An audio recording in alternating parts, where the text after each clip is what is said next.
how do you actually differentiate the HARO and digital PR? So the first main difference is HARO, which is now Connectively, or any expert quote, which is where the journalist is requesting expert commentary, and that can be via the Connectively platform, it can be via Twitter, X, it can be via a number of other platforms. Yeah.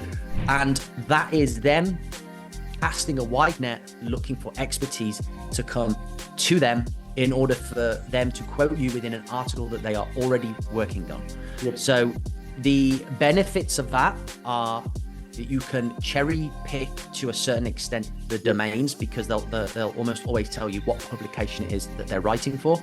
You can align the expertise of yourself or your brand in order to match with a query that makes sense. And often they're not looking for you to come up with anything sort of crazily interesting or out of the box thinking. They're just looking to leverage your expertise as an expert. So as long as you correctly position yourself as an expert, and your quote does have, an element of linguistic flurry or interesting turn of phrase, you've got a high chance of winning, and then you'll win the link.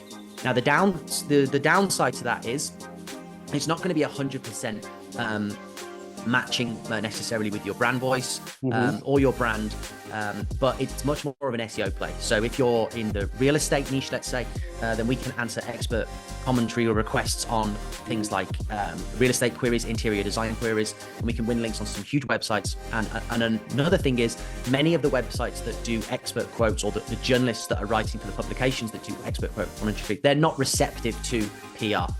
Now, PR campaigns, on the other side, is where we are actively ideating that resonates with the brand and also is going to be interesting in the news, and then we are selecting the journalists and then reaching out to them, hoping that it hits their inbox, piques their interest. They open the email and they go, oh, this is an interesting story, and then they'll run the story. And the advantage of that is often you'll be the only person within the article, and it will be much more aligned with your brand, your vision, and much more control over the content of that piece.